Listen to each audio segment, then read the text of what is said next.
1947 में जब हमारा देश आज़ाद हुआ तो क्या हुआ, ठीक है। और देश आज़ादी के साथ देश का बंटवारा कैसे हुआ, बंटवारे में क्या नुकसान हुआ, ठीक है, कैसे बंटवारा हुआ, उसका प्रक्रिया क्या था, उसका परिणाम क्या है, वो सारी चीज़ें हम यहाँ पे समझने वाले हैं। धर्म के आधार पे बंटवारा हुआ था, ठीक है, धार्मिक बहुसंख्या के आधार पे। इसका मतलब क्या था? इसका मतलब ये था कि जिन इलाकों में मुसलमानों की संख्या ज़्यादा थी, जहाँ पे ये बहुसंख्यक थे, वो इलाके पाकिस्तान बना दिए जाएंगे, ठीक है। और जो बच जाएगा, शेष हिस्सा जो होगा, वो भारत कहलाएगा। हेलो एवरीवन, आज की इस वीडियो में हम बात करेंगे क्लास 12th की पॉलिटिकल साइंस की सेकंड बुक को स्टार्ट कर रहे हैं। चैप्टर नंबर फर्स्ट करने वाले हैं राष्ट्र निर्माण की चुनौतियां, और इसके बारे में हम डिटेल में समझेंगे, ठीक है। जहां से भी आपके इंपॉर्टेंट क्वेश्चन बनते हैं मैं आपको साथ के साथ बताते चलूंगा, जिससे कि आपको फायदा होगा। आप उन टॉपिक को याद करके अगर याद करते रहोगे ना, तो आपके पेपर में वहीं से क्वेश्चन आपको देखने को मिलेंगे। तो आपको बहुत ध्यान से वीडियो को देखना है। और पीडीएफ नोट्स अगर आपको डाउनलोड करने हैं तो उसके लिए आपको हमारे टेलीग्राम ग्रुप में जाना पड़ेगा। उसके लिए आपको टेलीग्राम पे जाके class 12 ESP new group search करना पड़ेगा और उसको ज्वाइन कर लीजिए। लेटेस्ट जो भी हमारे अपडेट्स हैं या वीडियोस के लिंक हैं या पीडीएफ नोट्स हैं, आपको यहाँ से मिल सकते हैं, ठीक है। तो आप यहाँ से डाउनलोड कर लेना। और आप मुझे इंस्टा पे फॉलो कर लो, एकलव्य स्टडी पॉइंट इस नाम से मेरा यूज़र नेम है इंस्टाग्राम पे। आप इस नाम से मुझे सर्च करके वहाँ पे फॉलो कर सकते हैं। अगर आपको कुछ डाउट हो तो आप मुझे वहाँ पे मैसेज कर सकते हैं। जैसे ही मुझे टाइम मिलेगा मैं आपको सभी को रिप्लाई कर दूंगा, ठीक है।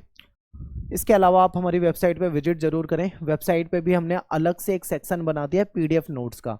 आपको गूगल पे जाके eklavyastudypoint.com सर्च करना है और यहाँ पे पीडीएफ का जो सेक्शन है इसमें जाओगे आप, तो यहाँ पे आपको नोट्स मिल जाएंगे, ठीक है। लेकिन अभी थोड़ा सा आपको वेट करना है, क्योंकि जैसे जैसे हमारे नोट्स बनते जाएंगे हम यहाँ पे डालते जाएंगे, तो थोड़ा समय लगेगा, लेकिन आपको सब कुछ यहाँ से अवेलेबल हो जाएगा। तो चलिए स्टार्ट करते हैं चैप्टर को। सबसे पहले हम ये समझ लेते हैं कि इस बुक में हमको पढ़ना क्या है। तो ये जो हमारी बुक है ना, इसमें हमको पढ़ना है भारत देश की आज़ादी के बाद से लेके अभी तक की जो राजनीति है, यही हम पूरी बुक में पढ़ने वाले हैं, ठीक है। चैप्टर 1 से लेके चैप्टर 8 तक आपको यही पढ़ना है। और अगर मैं बात करता हूँ केवल चैप्टर 1 की, तो चैप्टर 1 में आप ये देखोगे कि 1947 में जब हमारा देश आज़ाद हुआ तो क्या हुआ, ठीक है। और देश आज़ादी के साथ देश का बंटवारा कैसे हुआ, बंटवारे में क्या नुकसान हुआ, ठीक है, कैसे बंटवारा हुआ, उसका प्रक्रिया क्या था, उसका परिणाम क्या है, वो सारी चीज़ें हम यहाँ पे समझने वाले हैं। राज्यों का पुनर्गठन कैसे हुआ, ये सारी चीज़ें हमें इस चैप्टर के अंदर पढ़नी है, ठीक है।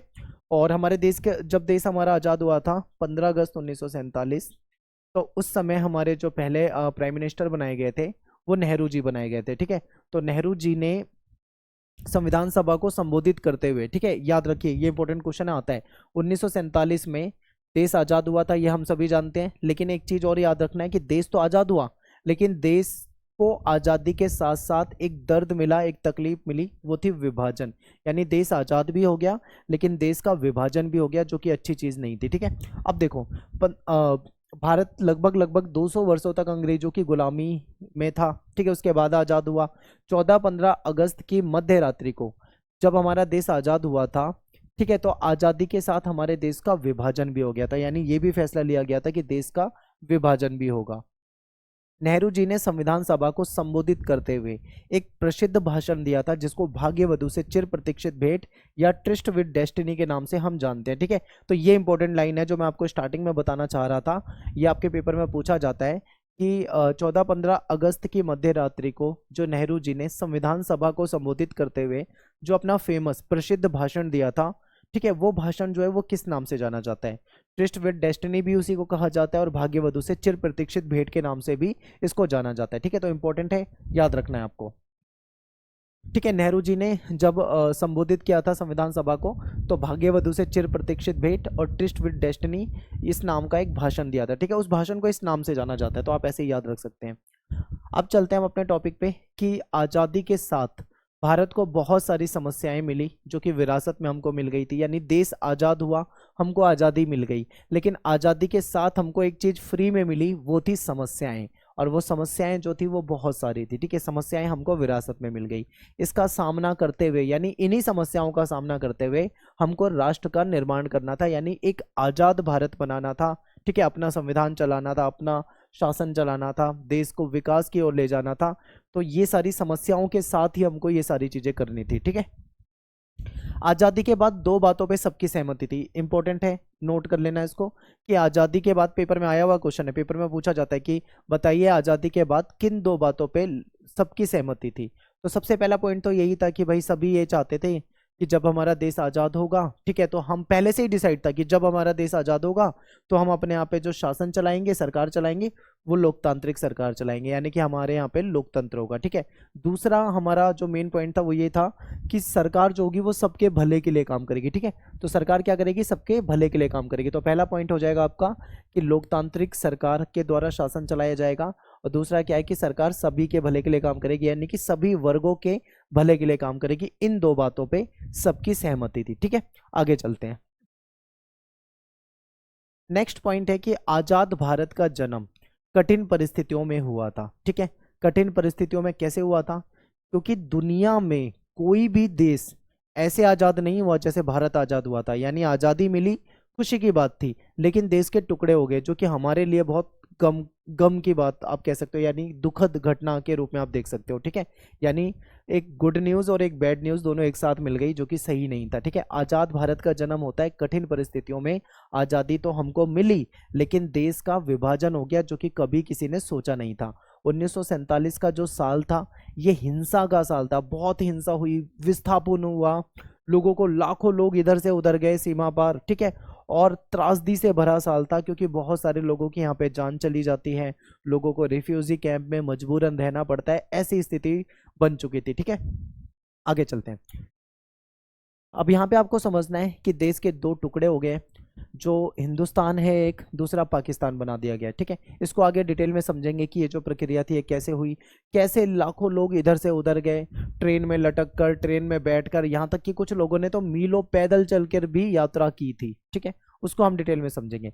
तो सबसे पहले यहाँ पे एक क्वेश्चन डिस्कस कर लेते हैं, क्योंकि ये इंपॉर्टेंट है, पेपर में पूछा जाता है। इसके बाद हम आगे चलेंगे विभाजन वाले टॉपिक पे। तो सबसे पहला इंपॉर्टेंट क्वेश्चन इस चैप्टर का यही है, और ये लॉन्ग क्वेश्चन में आएगा, याद रखना, जब भी आएगा तो लॉन्ग क्वेश्चन में आएगा। क्वेश्चन है कि राष्ट्र निर्माण की प्रमुख चुनौतियों पे चर्चा कीजिए, या राष्ट्र निर्माण की 3 प्रमुख चुनौतियां कौन सी है, ठीक है। इंपॉर्टेंट है, याद रखना है। तो राष्ट्र निर्माण की 3 चुनौतियां जो थी वो ये थी कि एकता के सूत्र में बांधना था, ठीक है, लोकतंत्र को कायम करना था, पूरे समाज के लिए, सरकार को पूरे समाज का भला करना था, ठीक है। तो ये 3 चुनौतियां थी जो कि भारत के सामने थी। अब इनके बारे में हम क्या करते हैं, डिटेल में थोड़ा सा पढ़ लेते हैं। सबसे पहले बात कर लेते हैं एकता के सूत्र में बांधना, इसको समझ लेते हैं। तो देखिए, हमारा जो देश है भारत, वो विविधताओं से भरा हुआ देश है, यानी हमारे यहाँ पे वैरायटी बहुत ज़्यादा है। वैरायटी का मतलब क्या है, हमारे यहाँ पे अलग अलग धर्मों को मानने वाले लोग रहते हैं। यहाँ पे हिंदू, मुस्लिम, सिख, ईसाई, क्रिश्चियन, बौद्ध, जैन, पारसी, यहूदी, ठीक है, सभी धर्मों के लोग आपको भारत में देखने को मिलेंगे। यहाँ पे अलग अलग कल्चर के लोग रहते हैं, उनकी संस्कृति अलग है, रहन सहन अलग है, पहनावा अलग है, खान पान अलग है, भाषाएं अलग है, बोलियां अलग हैं, ठीक है। और जातियों में बटे हुए लोग हैं, यानी कि भारत देश में बहुत ज्यादा विविधता से भरा हुआ देश था। अंग्रेजों के जाने के बाद इस विविधता वाले क्षेत्र को एकजुट रखना, ठीक है, यानी एक साथ रखना, अखंड भारत बनाए रखना, ताकि उसके टुकड़े ना हो, ये सबसे बड़ी चुनौती थी। कई, मैं आपको बताऊं, उस समय में जो विदेशी जो थे, जैसे यूरोप के थे, कई एक्सपर्ट तो ये भी कह रहे थे कि भारत देश ज्यादा लंबे समय तक एक साथ नहीं रह सकता, ठीक है, क्योंकि उनको लग रहा था कि इतनी ज्यादा वैरायटी जो है भारत में, ये कैसे एक साथ सरवाइव कर सकती है, उनको शक था। लेकिन क्या हुआ, अभी तक भारत जैसा था वैसा ही चल रहा है, ठीक है। इसके बाद है लोकतंत्र कायम करना, ये दूसरा पॉइंट है, बहुत इंपॉर्टेंट है। क्योंकि देखो, जब हमारा देश आज़ाद भी नहीं हुआ था तब से ये बात डिसाइड कर ली गई थी, सबने मतलब इस चीज़ को मान लिया था कि जब भी हमारा देश आज़ाद होगा, हम यहाँ पे जो सरकार चलाएंगे वो लोकतांत्रिक सरकार चलाएंगे, ठीक है, यानी कि हमारे यहाँ पे लोकतांत्रिक सरकार होगी। तो लोकतंत्र को कायम करना इतने बड़े देश में एक बहुत बड़ी चुनौती थी। तो ये इंपॉर्टेंट पॉइंट है, आपको याद रखना है। तीसरी चुनौती पे चलते हैं। तीसरी चुनौती जो थी वो ये थी कि पूरे समाज का भला करना। देखो, हमारा समाज जो है उसमें सबसे ज़्यादा समस्या ये थी, जाति प्रथा थी, ठीक है। जाति प्रथा के तहत कुछ ऊंची जाति, कुछ नीची जाति माना जाता था, कुछ वंचित थे, कुछ अल्पसंख्यक थे। ऐसे में सभी को साथ लेकर चलना था, सभी की भलाई के लिए काम करना था, गरीबी मिटानी थी, बेरोजगारी मिटानी थी, दुनिया भर की समस्याएं भारत के साथ थी। उन सारी समस्याओं को सॉल्व करते हुए पूरे समाज का भला करना, ये तीसरी सबसे बड़ी चुनौती थी, जो कि उस समय में काफी मुश्किल लग रही थी, ठीक है। तो ये तीनों पॉइंट आपको याद रखने हैं, क्योंकि ये लॉन्ग क्वेश्चन में आएगा। अब चलते हैं हम विभाजन वाले टॉपिक पे। यहां से भी आपका एक क्वेश्चन पूछा जाता है, भारत का विभाजन। देखिए, सभी इस बात से खुश थे कि देश आजाद हो गया, पर कभी किसी ने ये नहीं सोचा था कि देश हमारा जब आजाद होगा तो हमको ये भी झेलना पड़ेगा, ये दर्द भी झेलना पड़ेगा कि हमारे देश के टुकड़े हो जाएंगे। ठीक है, तो भारत के विभाजन को थोड़ा सा डिटेल में समझते हैं। तो देखिए, भारत का विभाजन किस नीति के तहत हुआ था?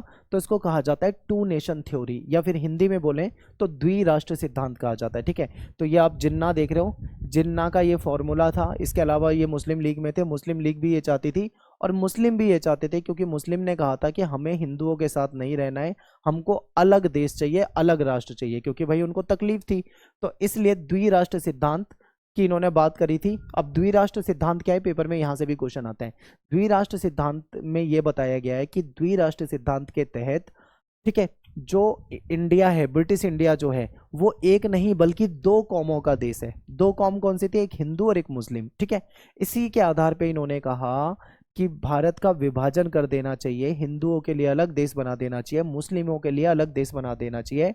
और ये विभाजन जो था ये धर्म के आधार पे हुआ था। ठीक है, धार्मिक बहुसंख्या के आधार पे हुआ था, जिसमें मुसलमानों के लिए एक अलग देश की मांग की गई थी। ये अपने लिए पाकिस्तान की मांग कर रहे थे। कांग्रेस जो थी उस समय, कांग्रेस ने इसका विरोध किया था। ठीक है, हालांकि कोई नहीं चाहता था देश के टुकड़े हों, लेकिन जो मुस्लिम थे वो नहीं चाहते थे कि वो साथ में रहें, उनको एक अलग देश चाहिए था। ठीक है, उन्होंने इसका विरोध किया था। अब बात करते हैं विभाजन की प्रक्रिया, कि देश, ये डिसाइड हो गया कि देश का विभाजन होना है, तो विभाजन करें कैसे, क्या तरीका अपनाया गया, कैसे वो भारत अलग करेंगे, मतलब हिंदुस्तान को अलग करेंगे और पाकिस्तान को अलग करेंगे, तो क्या इसका प्रोसेस था, इसको समझते हैं। तो देखो, ये फैसला हुआ, ये डिसाइड हुआ कि अब तक जिस भूभाग को, यानी जिस जमीन के टुकड़े को, जिस देश को, जिसको हम ब्रिटिश इंडिया के नाम से जानते थे, ठीक है, इसको भारत और पाकिस्तान नाम से अलग अलग दो देशों के रूप में बांट देंगे। यानी कि हम जो ब्रिटिश इंडिया था उसको दो हिस्सों में बांट देंगे, एक भारत हो जाएगा, ठीक है, और एक पाकिस्तान हो जाएगा। ये डिसाइड हुआ। आगे देखो फिर क्या होता है। ये विभाजन जो है ना, ये बहुत दर्दनाक तो था ही, लेकिन इस फैसले पे अमल कर पाना और मुश्किल था, क्योंकि केवल कह देना कि देश को दो हिस्सों में बांट देंगे, इतना आसान काम नहीं था। ठीक है, ये तय किया गया कि ये जो बंटवारा होगा ये धार्मिक बहुसंख्या के आधार पे होगा। यानी कि बंटवारा जो हुआ था किस आधार पे हुआ था, तो आपको बताना है धर्म के आधार पे बंटवारा हुआ था। ठीक है, धार्मिक बहुसंख्या के आधार पे। इसका मतलब क्या था? इसका मतलब ये था कि जिन इलाकों में मुसलमानों की संख्या ज्यादा थी, जहां पे ये बहुसंख्यक थे, वो इलाके पाकिस्तान बना दिए जाएंगे। ठीक है, और जो बच जाएगा, शेष हिस्सा जो होगा, वो भारत कहलाएगा। ठीक है, तो इस तरीके से डिसाइड हुआ था कि देश का विभाजन करेंगे।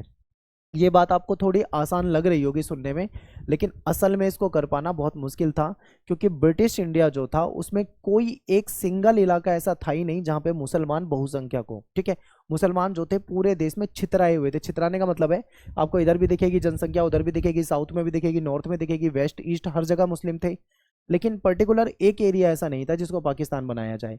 लास्ट में जब देखा गया तो ये पता लगा कि दो इलाके ऐसे हैं जहां पे मुस्लिमों की संख्या ज़्यादा थी। ठीक है, तो ऐसे दो इलाके थे जहां पे मुसलमानों की संख्या जो थी वो बहुत ज़्यादा थी। एक इलाका पश्चिम में था। अब समस्या ये आ गई, एक इलाका है पश्चिम में और दूसरा इलाका है पूर्व में। अब ऐसा भी पॉसिबल नहीं है कि दोनों इलाकों को आपस में जोड़ दिया जाए, क्योंकि ऐसा तो होता नहीं है। तो अब एक इधर ये जो पाकिस्तान जो आप देख रहे हो, यहाँ पे मुस्लिमों की संख्या ज़्यादा थी। ठीक है, दूसरा जो आप ये वाला हिस्सा देख रहे हो पूर्व में, जो बाद में बांग्लादेश बन गया, यहाँ पे मुस्लिमों की जनसंख्या ज़्यादा थी। तो ये डिसाइड हुआ कि पाकिस्तान जो है दो बनाए जाएंगे। ठीक है, क्या डिसाइड किया? पाकिस्तान दो बनेंगे। एक तो ये बन जाएगा जिसको हम पश्चिमी पाकिस्तान या पाकिस्तान कहते हैं, दूसरा ये बनेगा जो कि पूर्वी पाकिस्तान कहलाएगा। ठीक है, और जो शेष बच जाएगा वो भारत कहलाएगा।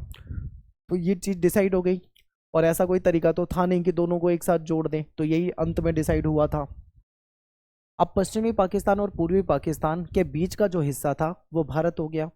और दूसरी बात, अब यहाँ पे एक समस्या ये भी थी कि मुस्लिम बहुल हर इलाका पाकिस्तान में जाने को राजी नहीं था। ठीक है, बहुत सारे मुस्लिम इलाके ऐसे थे जो लोग पाकिस्तान में जाने को तैयार नहीं थे। अब समस्या ये आ रही है कि भाई क्या करें। तो ये तो डिसाइड हो गया है कि भाई एक हम बना देते हैं पश्चिमी पाकिस्तान, एक बना देते हैं पूर्वी पाकिस्तान। ठीक है, आगे देखते हैं और समझते हैं। अब क्या हुआ भाई, देश का विभाजन हो जाएगा, ये सारी चीज़ें पूरी तय हो चुकी थी। लेकिन ये जो नेता हैं जो आपके सामने हैं, इनको कहा जाता है खान अब्दुल गफ्फार खान, जो कि पश्चिमोत्तर सीमा प्रांत के नेता थे। इनको सीमांत गांधी के नाम से भी जाना जाता था उस समय। ये द्विराष्ट्र सिद्धांत यानी टू नेशन थ्योरी के बिल्कुल खिलाफ थे। इन्होंने इसका विरोध किया था, ये नहीं चाहते थे कि देश के दो टुकड़े हों, लेकिन इनकी बात को भी नहीं माना गया और देश के दो टुकड़े कर दिए गए। ठीक है, आगे देखो, तीसरी समस्या एक और आई। अब ये समस्या ये थी कि ब्रिटिश इंडिया जो था ना, इसके मुस्लिम बहुल प्रांत में पंजाब और बंगाल जो है, यहाँ के बहुत सारे हिस्से ऐसे थे जहाँ पे कुछ मतलब कुछ हिस्सा ऐसा था जहाँ पे मुस्लिम ज़्यादा थे और कुछ हिस्से ऐसे थे जहाँ पे मुस्लिम के अलावा गैर मुस्लिम ज़्यादा थे। यानी कि अब कहने का मतलब ये है, ध्यान से देखो, देखो ये पंजाब है, ठीक है, ये मैं हाईलाइट कर देता हूँ। हालांकि पंजाब इससे भी ज़्यादा बड़ा होता था, पाकिस्तान में भी होता था, इतना बड़ा पंजाब होता था। दूसरी तरफ है बंगाल। अब पंजाब और बंगाल देखो, यहाँ तो डिवाइड हो गया है कि भाई एक ये पश्चिमी पाकिस्तान बना देंगे, एक पूर्वी पाकिस्तान बना देंगे, ये डिसाइड हो गया है। अब समस्या आ रही है कि पंजाब और बंगाल का क्या करें। पंजाब और बंगाल में भी तो कुछ इलाके ऐसे थे जहाँ पे मुस्लिम ज़्यादा थे और बाकी इलाकों में हिंदू, सिख और अन्य धर्मों के लोग थे। तो बाद में ये डिसाइड हुआ कि पंजाब और बंगाल का भी बंटवारा किया जाएगा। ठीक है, यानी पंजाब और बंगाल को भी बांटा जाएगा। अब पंजाब और बंगाल को कैसे बांटा जाएगा ये समझते हैं।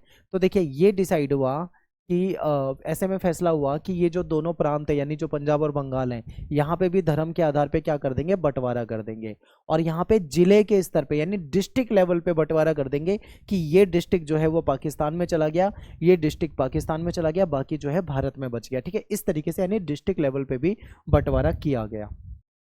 14-15 अगस्त की 1947 की मध्य रात्रि को यानी मिडनाइट तक भी ये डिसाइड नहीं हो पाया था, केवल बंटवारे की बातें चल रही थी, ऐसा ऐसा ये दुनिया भर की चीज़ें चल रही थी।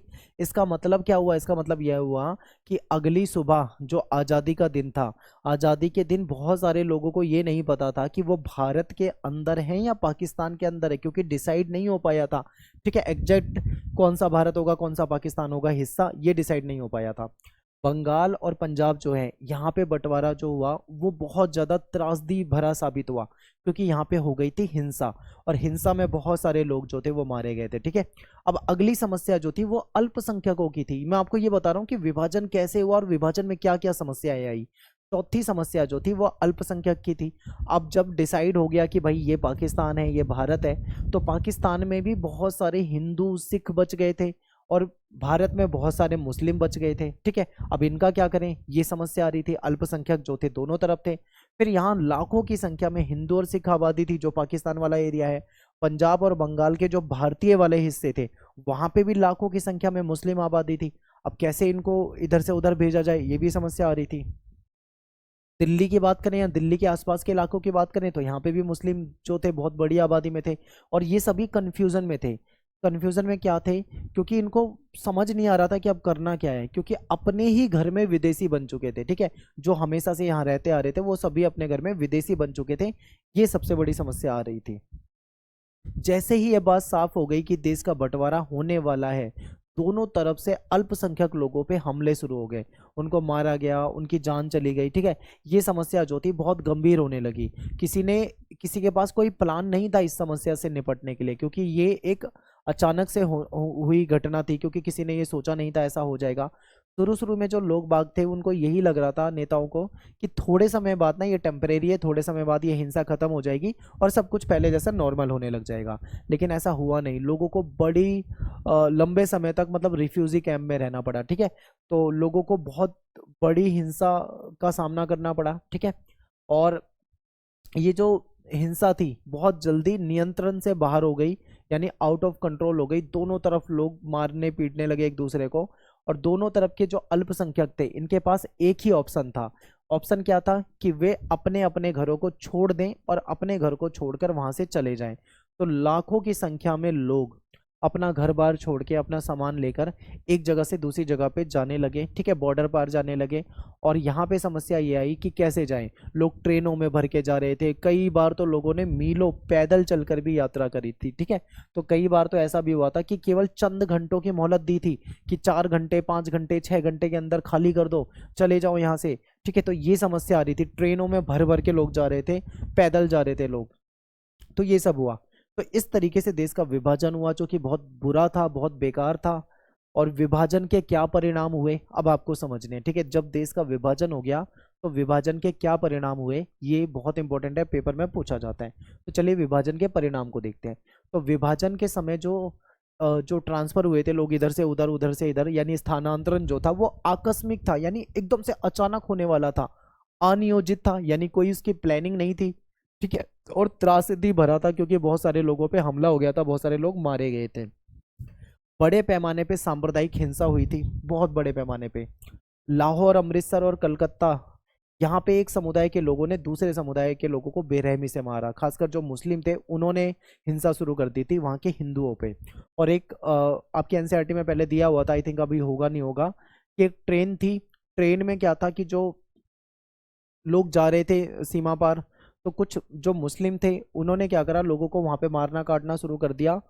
और ये कहा गया था कि हमको तो पहले से नहीं पता था, खासकर धर्म देख के मारा गया था कि इस धर्म के लोग हैं तो उनको मार दो। और ये भी कहा गया अपने धर्म के लोगों को नहीं मारा, दूसरे धर्मों के लोगों को मारा गया, इस तरीके से हिंसा हुई थी।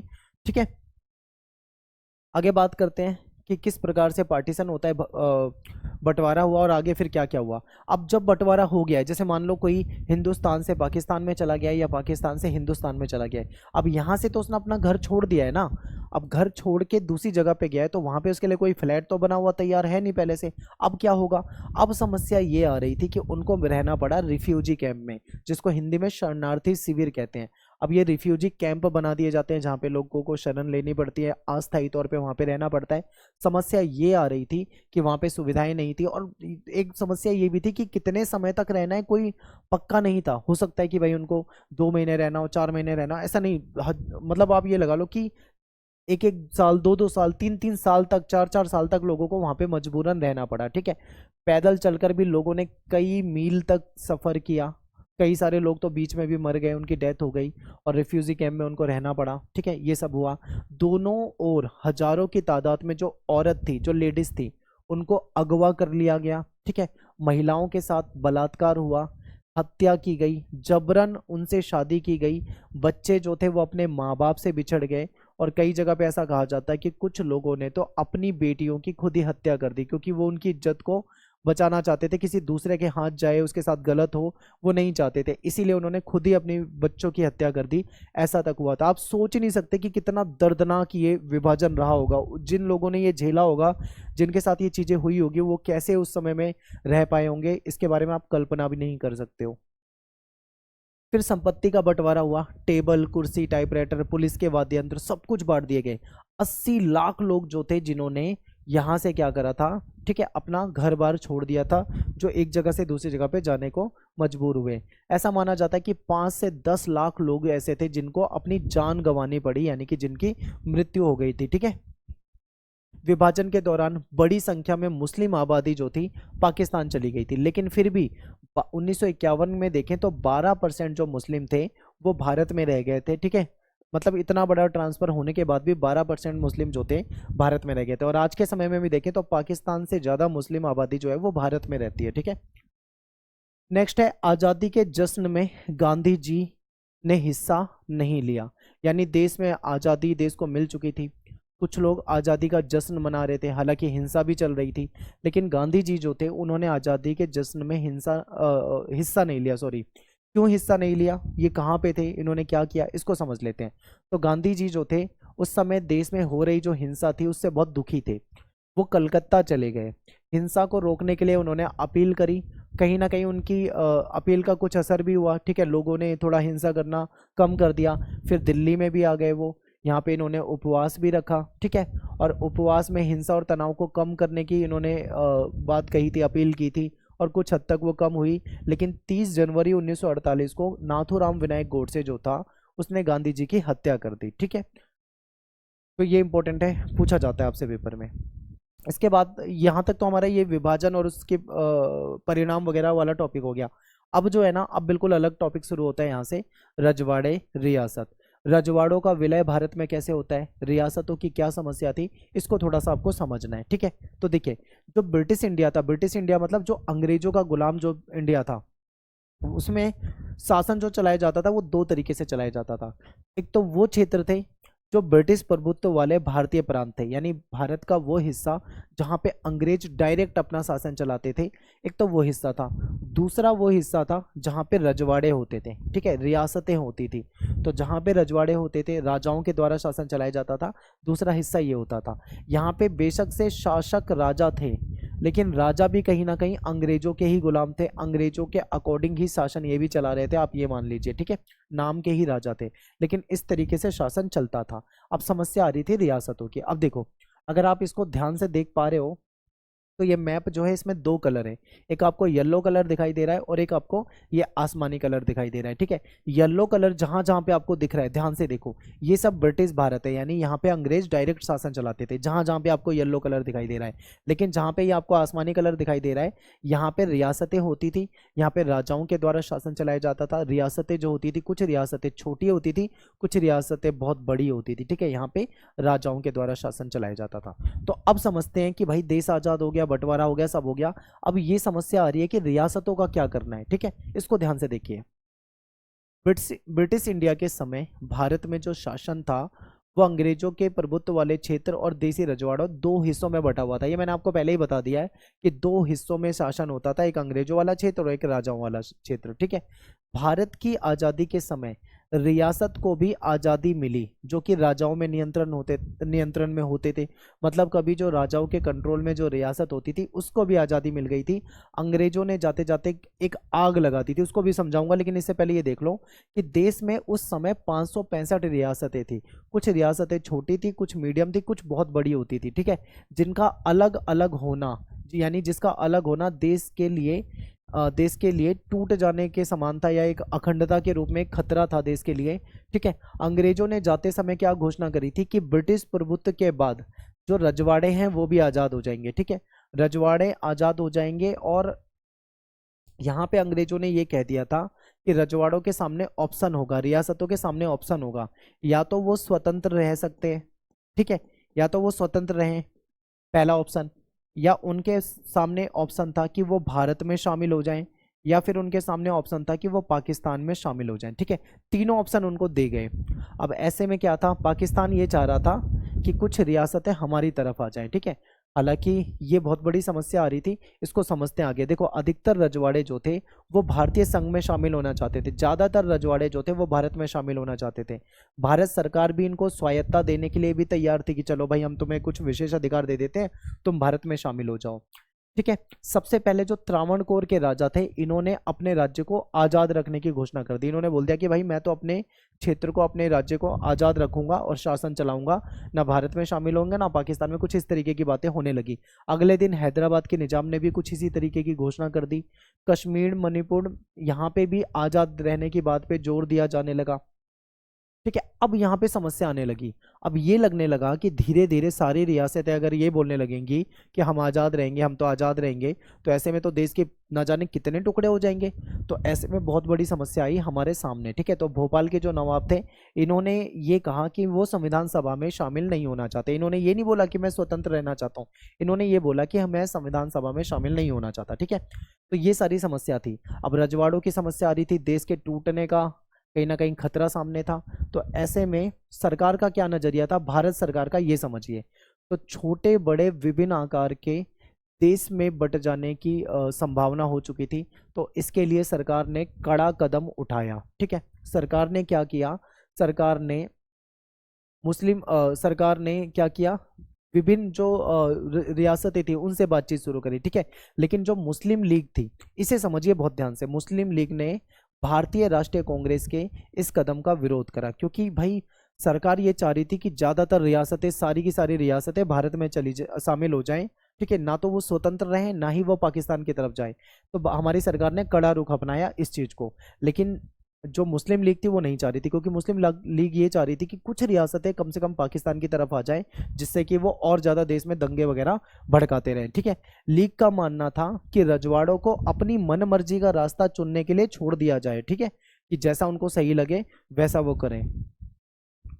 तो कुछ इस प्रकार की बातें चल रही थी। लेकिन जो हमारे सरदार वल्लभ भाई पटेल थे, ये बहुत समझदार थे। इनकी सबसे महत्वपूर्ण भूमिका रही है रियासतों को अपने साथ शामिल करने में। इन्होंने क्या करा, जो रियासत के जो राजा होते थे उनसे बातचीत करी, उनको सहमति पत्र पे इन्होंने हस्ताक्षर करवाए और धीरे धीरे करके सारी रियासतों को भारत में शामिल करवा लिया। तो इन्होंने अपनी सूझबूझ से, अपनी चतुराई से, अपनी योजनाओं से कहीं ना कहीं देश के टुकड़े होने से बचाया। ठीक है, तो समझते हैं। तो जो रजवाड़ों के जो शासक थे उनको मनाने में, उनको समझाने में सरदार वल्लभ भाई पटेल जो थे इनकी महत्वपूर्ण भूमिका रही है। ठीक है, ज़्यादातर जो रजवाड़े थे इनको इन्होंने भारतीय संघ में शामिल होने के लिए तैयार कर लिया था, राजी कर लिया था।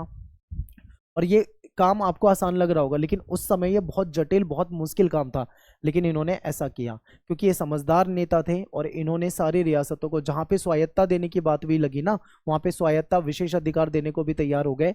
किसी तरीके से आप भारतीय संघ में शामिल हो जाओ, ठीक है, अलग मत रहो। तो इन्होंने सबको शामिल करवा लिया। अब आपके दिमाग में आएगा कि भाई रियासत अगर मान लो अलग होती तो क्या होता।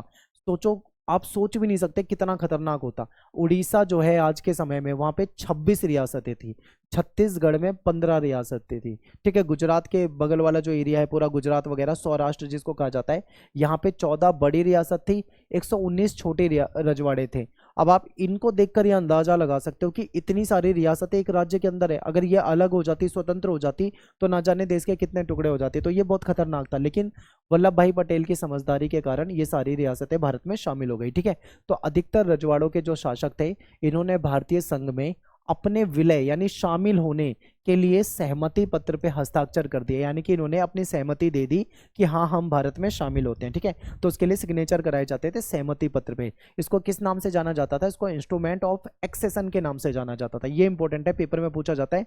इंस्ट्रूमेंट ऑफ एक्सेशन क्या है? तो आप बताओगे कि ये एक विलय पत्र था जिसमें जब जो भी रियासत या रजवाड़े भारतीय संघ में शामिल होते थे तो इस पे हस्ताक्षर करते थे। ठीक है, इंपॉर्टेंट है। इस पर हस्ताक्षर का मतलब होता था कि रजवाड़े जो हैं वो भारतीय संघ का हिस्सा बनने के लिए सहमत हैं, तैयार हैं। ठीक है, आगे चलते हैं। कुछ रियासतें ऐसी थी जिनको भारतीय संघ में विलय कराने में कठिनाई आई, तो वो 4 रियासतें हैं, आपको नाम याद रखना है। एक तो है जूनागढ़, दूसरी है हैदराबाद, तीसरी है कश्मीर और चौथी है मणिपुर। ये 4 रियासत ऐसी हैं, हालांकि इनको शामिल कर लिया गया लेकिन आसानी से नहीं हुआ, बहुत ज़्यादा कठिनाई आई, लेकिन इनको भी शामिल कर लिया गया। पेपर में पूछा जाता है ये। इसके बाद बात करते हैं, ये रियासत हो गया, ये सब हो गया। एक टॉपिक है हैदराबाद का विलय, ये भी आपके पेपर में बहुत ज़्यादा पूछा जाता है। ठीक है, हैदराबाद का विलय जो है भारत में कैसे हुआ इसको समझते हैं। तो देखिए, हैदराबाद भारत में दक्षिण भारत की तरफ आप जाओगे तो आपको एक बड़ी रियासत के रूप में दिखेगी। ठीक है, इसको समझते हैं। तो हैदराबाद की जो रियासत थी, यहाँ का जो शासक था जिसको निजाम कहा जाता था, उसका रुख पाकिस्तान की तरफ था, वो भारत में नहीं जुड़ना चाहता था। ठीक है, तो कैसे उसको जोड़ा गया भारतीय संघ में, इसको समझते हैं। तो हैदराबाद का जो राजा था उसको क्या कहा जाता था? उसको निजाम कहा जाता था। ठीक है, निजाम जो था वो दुनिया के सबसे अमीर लोगों में शुमार होता था, यानी बहुत पैसे वाला व्यक्ति था, बहुत अमीर था। निजाम और उसके सैनिक या उसके गुंडे कह लो, जिनको रजाकार कहा जाता था, ठीक है, ये मुस्लिम थे। ये किसानों और महिलाओं के साथ बहुत ज़्यादा उनका शोषण करते थे, उनके साथ बहुत गलत करते थे, मारपीट करते थे, हत्या बलात्कार ये सारी चीज़ें करते थे। तो ये कहीं ना कहीं क्या करते थे? उनके खिलाफ उनका शोषण करते थे। इसकी वजह से वहाँ की जनता जो थी वो बहुत परेशान थी निजाम से और निजाम के गुंडों से। ठीक है, निजाम के खिलाफ क्या करा वहाँ की जनता ने, यानी वहाँ के लोगों ने आंदोलन कर दिया। अब निजाम ने उस आंदोलन को कुचलने के लिए अपने जो गुंडे थे, रजाकार जिनको कहा जाता था, उनको भेज दिया। रजाकार जो थे वो बहुत ज़्यादा सांप्रदायिक थे, सांप्रदायिक मतलब कट्टर, जो अपने धर्म को सही माने, दूसरों को गलत माने, इस तरीके से थे। और गैर मुसलमानों को इन्होंने टारगेट करा। गैर मुसलमान मतलब जो हिंदू हो गए या किसी अन्य धर्म के, सिख वगैरह हो गए, उनको टारगेट बनाया। ठीक है, और उन पर इन्होंने उनका शोषण किया, उनको मारा पीटा, हिंसा उनके साथ करी। रजाकार जब आए तो इन्होंने लूटपाट मचानी शुरू कर दी, लूटना शुरू कर दिया, हत्याएं करनी शुरू कर दी, महिलाओं के साथ बलात्कार पे उतारू हो गए। ठीक है, घरों में आग लगाना शुरू कर दिया, इन्होंने ये सब किया। अब जब ये सब कर रहे थे ये रजाकार लोग, तो ऐसे में क्या था कि भारत की जो सरकार थी, ठीक है, भारतीय सरकार ने ये फैसला लिया कि हम अपनी सेना को भेजेंगे और इन रजाकारों को वहां से भगाएंगे मारपीट कर, और हैदराबाद को भारत में शामिल करेंगे। ठीक है, तो सरकार ने क्या करा, वहां की जनता की सुरक्षा के लिए अपनी सेना जो थी उसको भेजा। ठीक है, उनके रजाकारों और सेना के बीच में संघर्ष चला, फिर सेना ने उनको भगा भगा कर मारा वहां से, और निजाम ने भी क्या कर दिया, सरेंडर कर दिया। इस तरीके से हैदराबाद जो है उसका विलय हो जाता है भारतीय संघ में, यानी कि भारत में। ठीक है, तो ये तो था हैदराबाद का विलय। अब मणिपुर जो है, मणिपुर की रियासत जो है, यहाँ पे मणिपुर है नॉर्थ ईस्ट में, तो इसमें भी विलय में थोड़ा सा समस्या आई थी। इसको देख लेते हैं कैसे होता है। ठीक है, देखिए मणिपुर जो है नॉर्थ ईस्ट का राज्य है, और मणिपुर जो है ये इन्होंने आज़ादी से पहले ही इंडिया को ज्वाइन कर लिया था। ठीक है, अब यहाँ पे क्या था, यहाँ के शासक तो चाह रहे थे लेकिन यहाँ की जनता नहीं चाह रही थी, ये समझिए। देखिए मणिपुर के राजा थे जिनका नाम था बोधचंद्र सिंह। इन्होंने भारत के साथ सहमति पत्र पे हस्ताक्षर कर लिए, यानी कि भारत में शामिल हो गए। इसके बदले में उनको कुछ स्वायत्ता भी दे दी गई, कुछ विशेषाधिकार भी मिल गए। ठीक है, अब मणिपुर भारत का वो पहला राज्य है जहां पे सार्वभौमिक वयस्क मताधिकार का प्रयोग करके जून 1948 में पहली बार चुनाव कराए गए थे। सार्वभौमिक वयस्क मताधिकार का मतलब क्या होता है कि भारत का हर नागरिक, उस समय में मतदान वोट देने की उम्र 21 साल होती थी, याद रखना। आज के समय में 18 साल है, उस समय 21 साल होती थी, यानी हर भारत का नागरिक, मणिपुर के लिए हुआ था तो मणिपुर का नागरिक, ठीक है, जो 21 साल का हो चुका है वो वोट कर सकता है। इसी को सार्वभौमिक वयस्क मताधिकार कहा जाता है। ठीक है, इसका प्रयोग करके यहाँ पे चुनाव कराए गए। अब सब कुछ ठीक हो गया, राजा ने साइन कर दिए। कांग्रेस जो थी मणिपुर की वो भी चाहती थी कि भारत में इसका विलय हो जाए, विलय हो चुका है। लेकिन समस्या कहाँ पे, समस्या क्या थी कि जो मणिपुर की जो जनता है ना, मणिपुर की जनता जो है वो नहीं चाहती थी कि मणिपुर किसी भी तरीके से भारत में विलय हो, यानी भारत में मिले।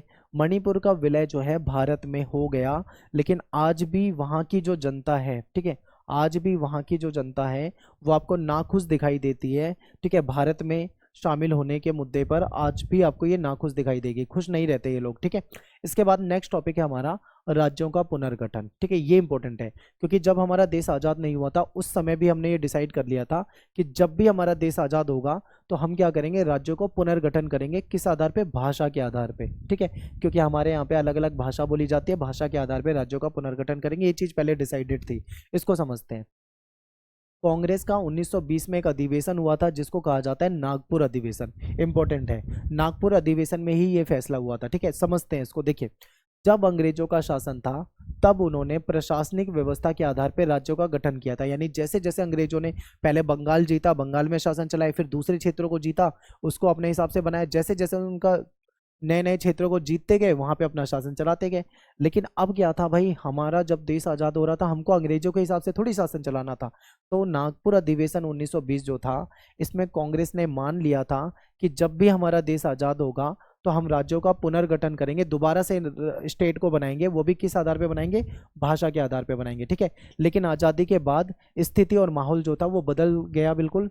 देश का बंटवारा हो चुका था। नेताओं को ऐसा लग रहा था कि अगर इस समय में राज्यों का पुनर्गठन किया तो देश में और ज़्यादा अव्यवस्था फैल जाएगी। ठीक है, इन्होंने देश आज़ाद होने से पहले डिसाइड कर लिया था, लेकिन इनको थोड़ी पता था कि देश आज़ाद होने के बाद दंगे हो जाएंगे, देश में बंटवारा हो जाएगा, ये चीज़। इसीलिए सरकार कोई भी फैसला लेने से डर रही थी। उनको लग रहा था कहीं देश टूट ना जाए, ठीक है, और देश में कोई खतरा ना आ जाए, इसलिए सरकार इस चीज़ के लिए तैयार नहीं थी।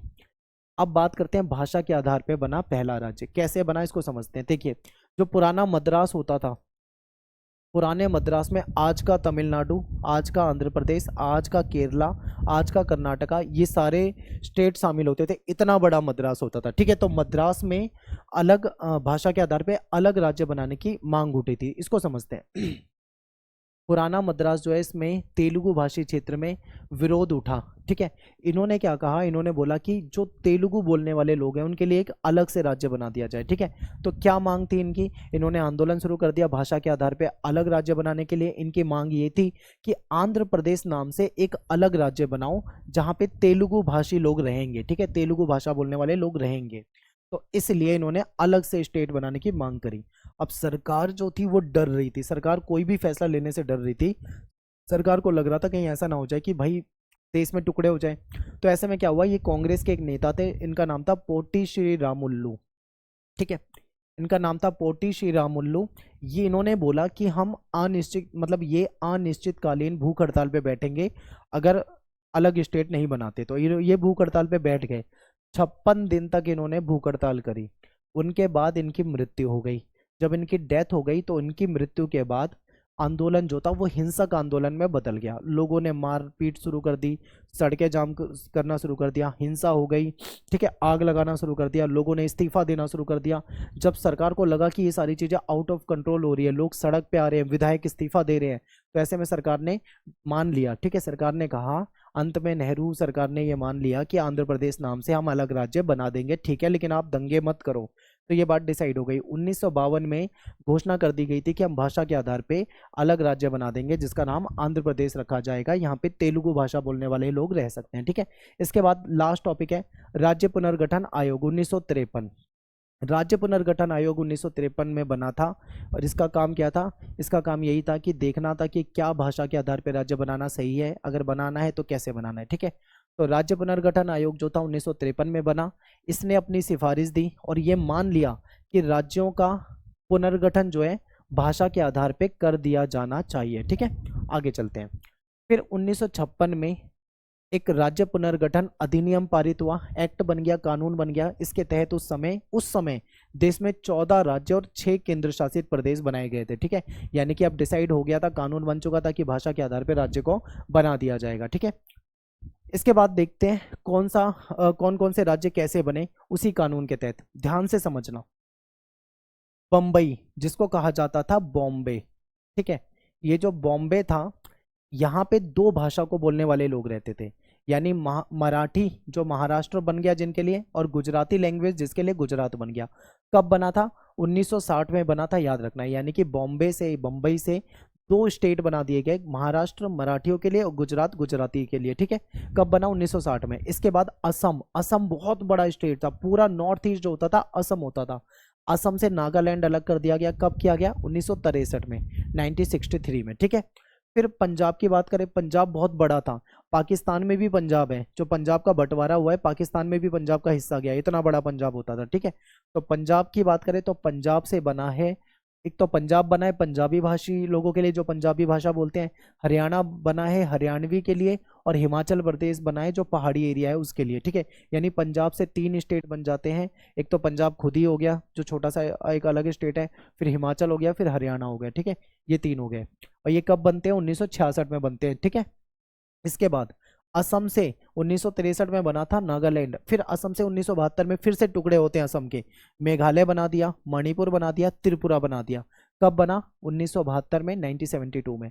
अब देखो असम से ही 1987 में और टुकड़े होते हैं, असम बहुत बड़ा था। इससे मिजोरम बना, अरुणाचल प्रदेश बना 1987 में, ठीक है। यानी असम से कितने सारे स्टेट बन गए? देखो मेघालय बन गया, ठीक है, मणिपुर बन गया, त्रिपुरा बन गया, नागालैंड बन गया, मिजोरम बन गया, अरुणाचल प्रदेश बन गया, इतना बड़ा असम होता था। आगे देखो, फिर यूपी, उत्तर प्रदेश से बना उत्तराखंड, ठीक है, जिसको उत्तरांचल भी कहा जाता है। ये 2000 में बना है, और 2000 में ही बना है बिहार से अलग होके झारखंड, और 2000 में ही बना है मध्य प्रदेश से यानी एमपी से छत्तीसगढ़, ठीक है।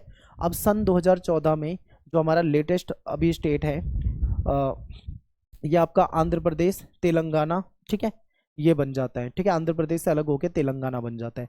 तो ये स्टेट ऐसे ही बने हैं राज्य पुनर्गठन आयोग के तहत, उसके अधिनियम के तहत इतने सारे स्टेट बनाए गए हैं, ठीक है। तो ये सारे आपको याद रखने हैं, आप याद रख सकते हैं तो उसको, क्योंकि पेपर में पूछा जाता है। और यहाँ पे अपना जो चैप्टर है ये भी खत्म हो जाता है।